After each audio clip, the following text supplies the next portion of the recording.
Hi hello നമസ്കാരം. Page 3 അക്കാദമിയുടെ പുതിയൊരു ക്ലാസ്സിലേക്ക് ഏവർക്കും സ്വാഗതം. നമ്മളിന്ന് വന്നിട്ടുള്ളത് LP-UP മാരത്തോൺ സീരീസിൻ്റെ പുതിയൊരു ക്ലാസ്സുമായിട്ടാണ്. നമ്മൾ കഴിഞ്ഞ ദിവസങ്ങളിൽ ചെയ്തിട്ടുണ്ടായിരുന്നത് ജോഗ്രഫിയുടെ മോക്ക് ടെസ്റ്റ് ആയിരുന്നു.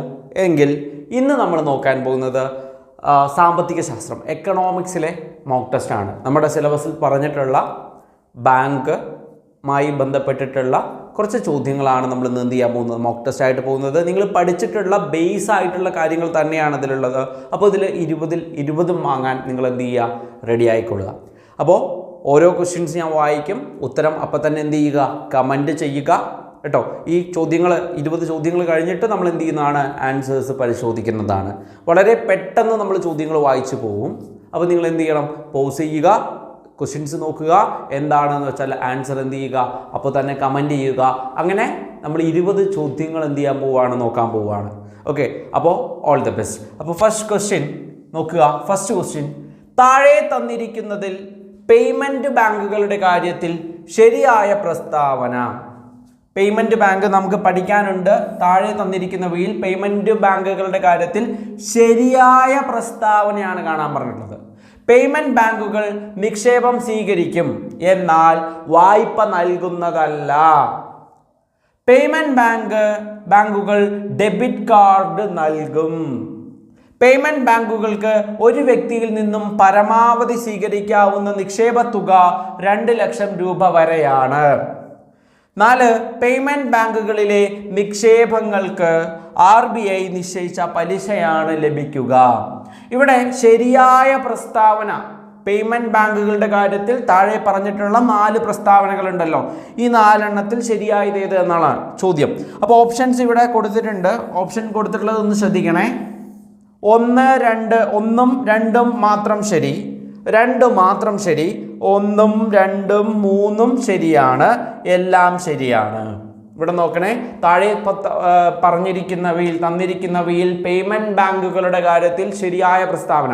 അപ്പോൾ പേയ്മെൻറ്റ് ബാങ്കുകൾ എന്തായാലും നിങ്ങൾ ബാങ്കുകൾ പഠിച്ച സമയത്ത് പഠിച്ചിട്ടുണ്ടാവണം. ഇല്ലെങ്കിൽ തീർച്ചയായിട്ടും ആ ടോപ്പിക്ക് നിങ്ങൾ എന്ത് ചെയ്യുക, കവർ ചെയ്യുക. ഇങ്ങനെയൊക്കെ പരീക്ഷയ്ക്ക് ചോദ്യം വരാം കേട്ടോ.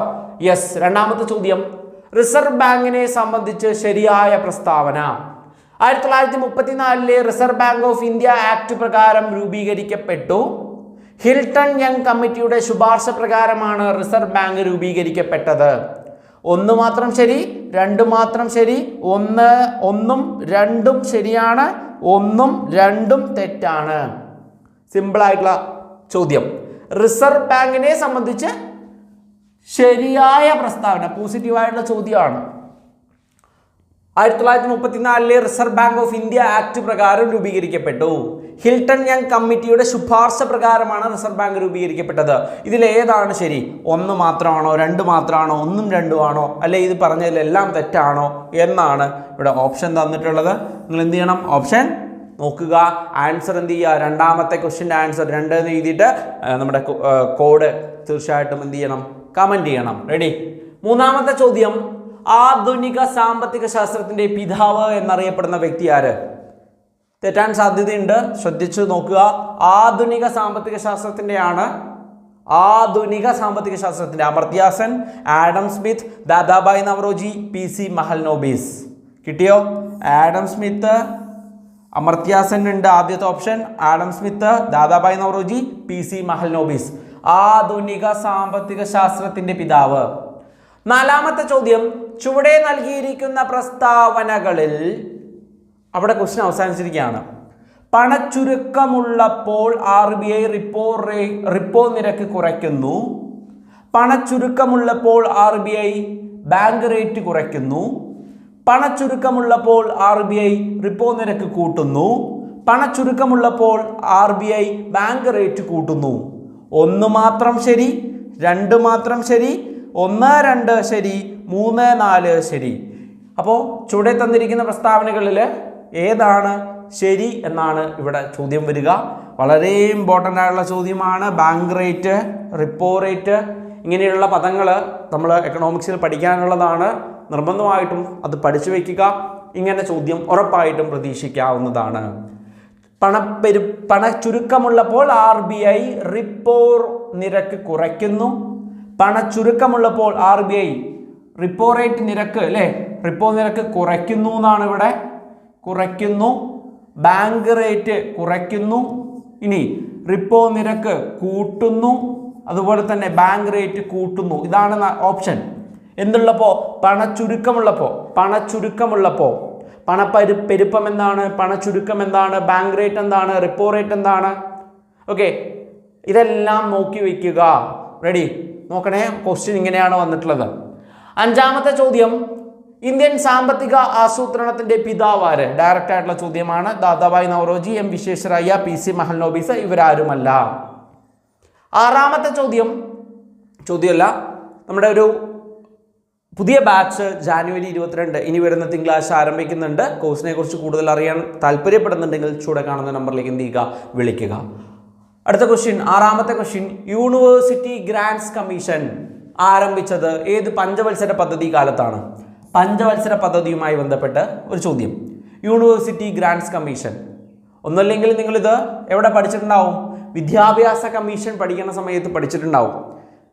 വിദ്യാഭ്യാസ കമ്മീഷൻ പഠിക്കുന്ന സമയത്ത് സ്വതന്ത്ര ഇന്ത്യയിലെ ആദ്യ വിദ്യാഭ്യാസ കമ്മീഷന്റെ അല്ലേ, അതൊക്കെ പഠിക്കുന്ന സമയത്ത് തീർച്ചയായിട്ടും ഈ UGCയെ കുറിച്ച് നമ്മൾ പഠിച്ചിട്ടുണ്ടാവും.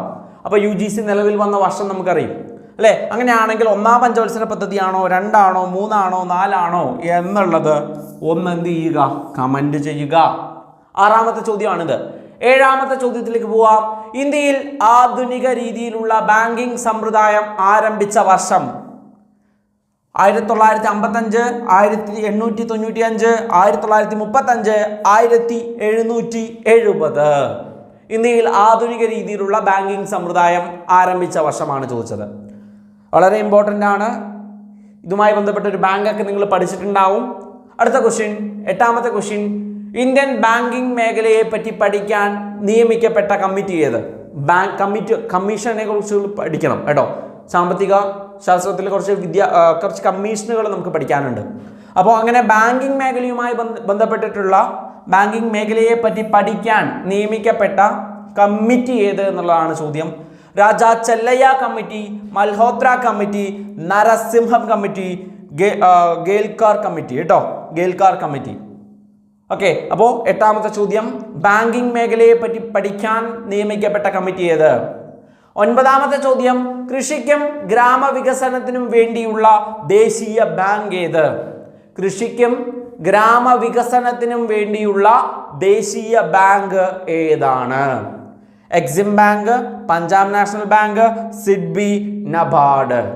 വളരെ ഇമ്പോർട്ടൻ്റ് ആണ്. പത്താമത്തെ ചോദ്യം, ചുവടെ തന്നിരിക്കുന്ന പ്രസ്താവനകളിൽ ശരിയായ പ്രസ്താവന? ബംഗ്ലാദേശ് ഗ്രാമീണ ബാങ്കിന്റെ സ്ഥാപകനാണ് മുഹമ്മദ് യൂനസ്, ഇദ്ദേഹത്തിന് 2006 സാമ്പത്തിക ശാസ്ത്രത്തിനുള്ള നൊബേൽ സമ്മാനം ലഭിച്ചിട്ടുണ്ട്.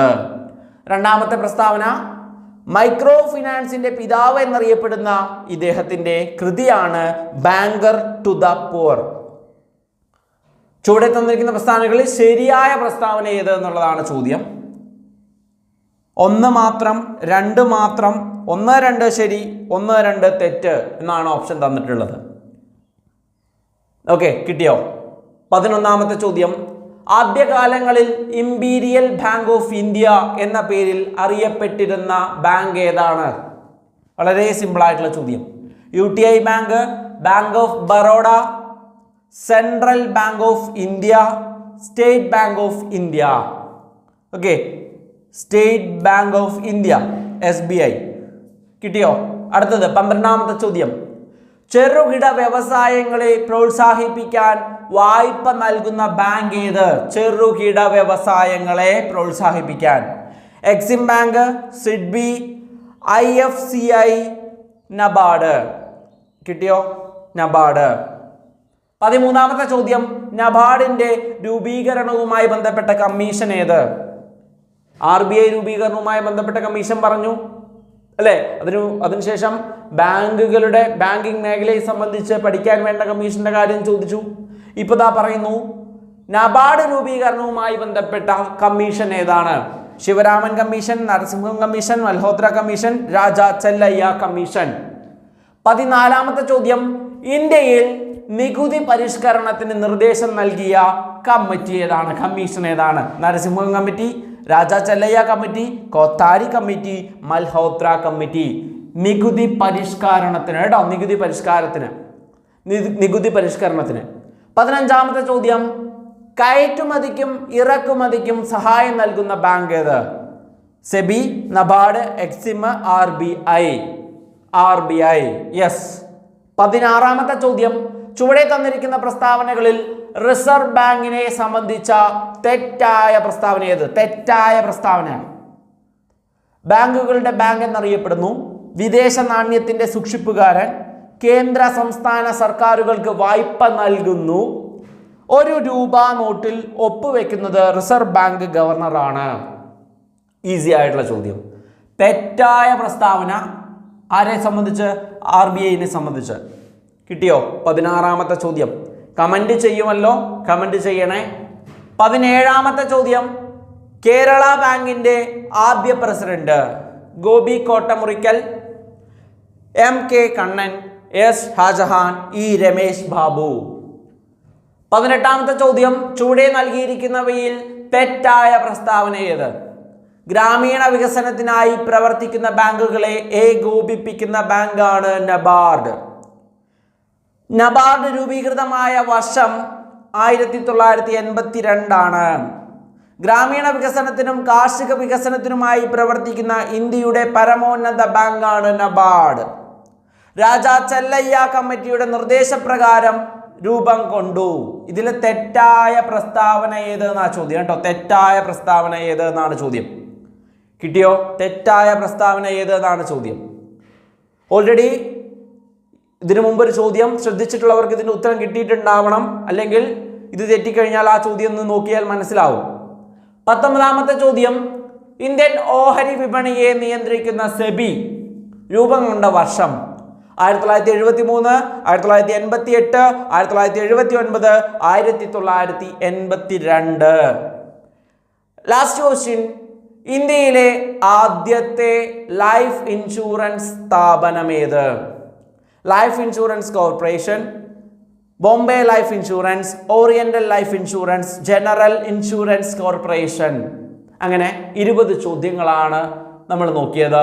ഇനി നമ്മൾ ആൻസേഴ്സ് നോക്കും കേട്ടോ. ഇനി നമ്മൾ ആൻസേഴ്സ് നോക്കും. കമന്റ് ചെയ്തിട്ടുണ്ടാവും എന്ന് വിചാരിക്കുന്നു. ഇനി ഓരോ ക്വസ്റ്റ്യൻസിനും ശരിയായിട്ടുള്ള ഉത്തരങ്ങൾ നമ്മൾ എന്ത് ചെയ്യുകയാണ്? നോക്കി പോവുകയാണ്. അപ്പോൾ ശരിയായിട്ടുള്ളത് എന്ത് ചെയ്യുക? നിങ്ങൾ നോക്കുക. നിങ്ങളുടെ ഏത് ഭാഗമാണ് തെറ്റിയത് ആ ഭാഗം നിർബന്ധമായും സ്ട്രെസ് ചെയ്ത് പഠിക്കുക. എല്ലാം സിമ്പിളായിട്ടുള്ള ചോദ്യങ്ങളാണ്. നമ്മുടെ പരീക്ഷയ്ക്ക് ചോദിക്കാൻ സാധ്യതയുള്ള, നമ്മൾ വെറുതെ ലാഘവത്തോട് വിട്ട് കളയുന്ന ചെറിയ ചെറിയ പോയിന്റുകളാണ് നമ്മൾ ക്വസ്റ്റ്യൻസ് ആയിട്ട് ഉൾപ്പെടുത്തിയിട്ടുള്ളത്. നമ്മൾ വലിയ വലിയ കാര്യങ്ങളൊക്കെ പഠിച്ചിട്ടുണ്ടാവും, ബേസ് കുറേ കാര്യങ്ങൾ നമ്മൾ പഠിച്ചിട്ടുണ്ടാവില്ല.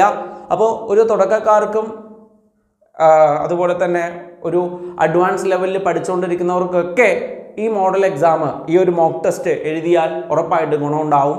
അപ്പോൾ നമ്മളിനി ഒന്നാമത്തെ ക്വസ്റ്റ്യൻ്റെ ആൻസർ നോക്കാൻ പോവുകയാണ് കേട്ടോ. യെസ്. ഒന്നാമത്തെ ചോദ്യം, താഴെ തന്നിരിക്കുന്നതിൽ പേയ്മെൻറ്റ് ബാങ്കുകളുടെ കാര്യത്തിൽ ശരിയായ പ്രസ്താവന. ഇവിടെ 4 പ്രസ്താവനയും ശരിയാണ് കേട്ടോ. ഓപ്ഷൻ ഡി ആണ് ഇവിടുത്തെ ശരി ഉത്തരം.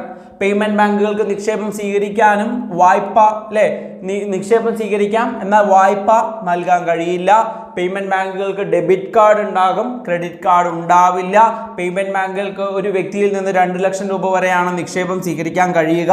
പേയ്മെൻറ്റ് ബാങ്കുകളിലെ നിക്ഷേപങ്ങൾക്ക് RBI നിശ്ചയിച്ച പലിശയായിരിക്കും കിട്ടുക. അപ്പോൾ പേയ്മെൻറ്റ് ബാങ്കുകളെ കുറിച്ച് കൃത്യമായിട്ട് പഠിച്ചോളുക കേട്ടോ. അപ്പോൾ ഓപ്ഷൻ ഡി ആണ് ഇവിടുത്തെ എല്ലാം ശരി എന്നുള്ളതാണ് ഉത്തരം. രണ്ടാമത്തെ ചോദ്യം, റിസർവ് ബാങ്കിനെ സംബന്ധിച്ച് ശരിയായ പ്രസ്താവന. 1934 reserve bank of India act പ്രകാരം രൂപീകരിക്കപ്പെട്ടു. ഹിൽട്ടൺ യങ് കമ്മീഷന്റെ അല്ലെങ്കിൽ കമ്മിറ്റിയുടെ ശുപാർശ പ്രകാരമാണ് റിസർവ് ബാങ്ക് രൂപം കൊണ്ടത്. അതുകൊണ്ട് തന്നെ 1ഉം 2ഉം ശരിയാണ്. 1ഉം 2ഉം ശരിയാണ്. ഓപ്ഷൻ സി ആണ് ഇവിടെ 1ഉം 2ഉം ശരിയാണ് എന്നുള്ളതാണ് ഇവിടുത്തെ ശരി ഉത്തരം. മൂന്നാമത്തെ ചോദ്യം, ആധുനിക സാമ്പത്തിക ശാസ്ത്രത്തിന്റെ പിതാവ് ആഡം സ്മിത്ത് ആണ് കേട്ടോ. ആഡം സ്മിത്ത് ആണ്. നാലാമത്തെ ചോദ്യം, ചുവടെ നൽകിയിരിക്കുന്ന പ്രസ്താവനകളിൽ പണച്ചുരുക്കമുള്ളപ്പോൾ RBI റിപ്പോ നിരക്ക് കുറയ്ക്കുന്നു. അത് ശരിയാണ്. പണച്ചുരുക്കമുള്ളപ്പോൾ RBI ബാങ്ക് റേറ്റ് കുറയ്ക്കുന്നു. അതും ശരിയാണ്. അപ്പോൾ ഇത് രണ്ടെണ്ണം തെറ്റാണ്. ഇവിടെ ഉത്തരം 1, 2 ശരി എന്നാണ് കേട്ടോ. 1, 2 ശരി. അഞ്ചാമത്തെ ചോദ്യം, ഇന്ത്യൻ സാമ്പത്തിക ആസൂത്രണത്തിന്റെ പിതാവ് ആരാണ്? അല്ലേ, എം വിശ്വേശ്വരയ്യ. ആറാമത്തെ ചോദ്യം, യൂണിവേഴ്സിറ്റി ഗ്രാന്റ്സ് കമ്മീഷൻ UGC 1ാം പഞ്ചവത്സര പദ്ധതി കാലത്താണ് എന്ന കാര്യം ഓർത്തു വെക്കുക. ഏഴാമത്തെ ചോദ്യം, ഇന്ത്യയിൽ ആധുനിക രീതിയിലുള്ള ബാങ്കിംഗ് സമ്പ്രദായം 1770-ലാണ്. 1770. എട്ടാമത്തെ ചോദ്യം, ഇന്ത്യൻ ബാങ്കിംഗ് മേഖലയെ പറ്റി പഠിക്കാൻ നിയമിക്കപ്പെട്ട കമ്മിറ്റിയാണ് നരസിംഹം കമ്മിറ്റി കേട്ടോ. നരസിംഹം കമ്മിറ്റി. ഇന്ത്യൻ ബാങ്കിംഗ് മേഖലയെ പറ്റി പഠിക്കാൻ നിയമിക്കപ്പെട്ട കമ്മിറ്റി ഏത് ചോദിച്ചാൽ നരസിംഹം കമ്മിറ്റിയാണ്. ഒൻപതാമത്തെ ചോദ്യം, കൃഷിക്കും ഗ്രാമവികസനത്തിനും വേണ്ടിയുള്ള ദേശീയ ബാങ്ക് ഏത്?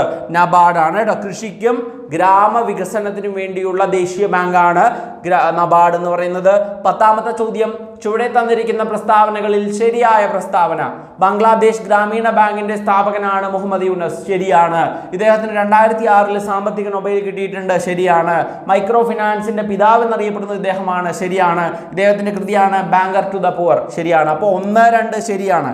അപ്പോൾ 1, 2 ശരി എന്നുള്ളത് ഓപ്ഷൻ സി ആണ്. അപ്പോൾ 10ാമത്തെ ചോദ്യത്തിന് ഉത്തരം ഓപ്ഷൻ സി ആണ്. Option C. 11ാമത്തെ ചോദ്യം, ആദ്യ കാലങ്ങളിൽ ഇമ്പീരിയൽ ബാങ്ക് ഓഫ് ഇന്ത്യ എന്നറിയപ്പെടുന്നത് ഏതാണ്? SBI ആണ്. D. SBI state bank of India ആണ്. ഓക്കെ.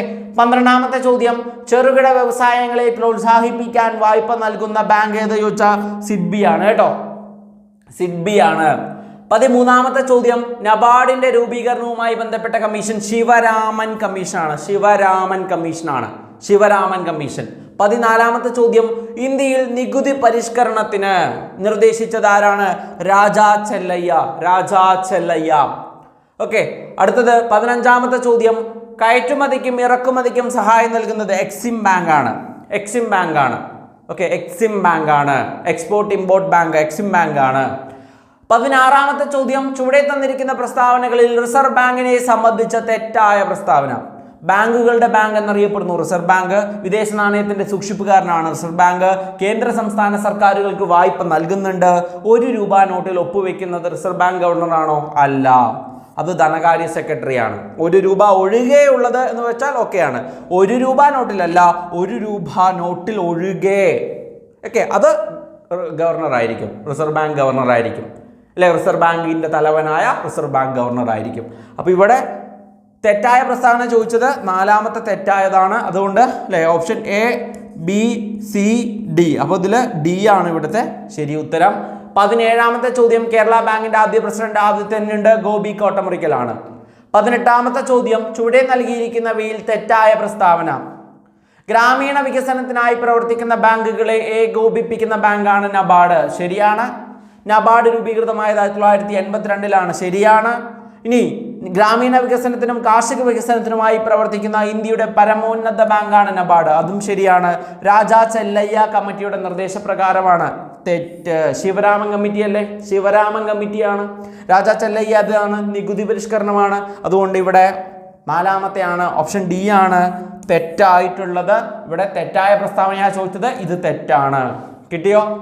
19ാമത്തെ ചോദ്യം, ഇന്ത്യൻ ഓഹരി വിപണിയെ നിയന്ത്രിക്കുന്ന സെബി രൂപം കൊണ്ട വർഷം 1988 ആണ്. 20ാമത്തെ ചോദ്യം, അവസാന ചോദ്യം, ഇന്ത്യയിലെ ആദ്യത്തെ ലൈഫ് ഇൻഷുറൻസ് സ്ഥാപനം ഓറിയന്റൽ ലൈഫ് ഇൻഷുറൻസ്. കിട്ടിയോ? 20 ചോദ്യങ്ങളാണ് നമ്മൾ നോക്കിയത്. 20 ചോദ്യങ്ങൾ നമ്മൾ നോക്കിക്കഴിഞ്ഞു. കംപ്ലീറ്റ് ആയി. നമ്മുടെ ക്ലാസ് കംപ്ലീറ്റ് ആയി. എത്ര ഉത്തരങ്ങൾ കിട്ടിയിട്ടുണ്ട്, ഏതൊക്കെ ശരിയായിട്ടുണ്ട് എന്നുള്ളത് നിങ്ങൾ തീർച്ചയായിട്ടും കമൻറ്റ് ചെയ്യുമെന്ന വിശ്വാസത്തിൽ അടുത്ത ദിവസം പുതിയ കുറച്ച് ക്വസ്റ്റ്യൻസും ആയിട്ട് കുറച്ച് മോഡൽ എക്സാംസും ആയിട്ട് നമ്മൾ വീണ്ടും കാണും. അതുവരേക്കും നന്ദി, നമസ്കാരം.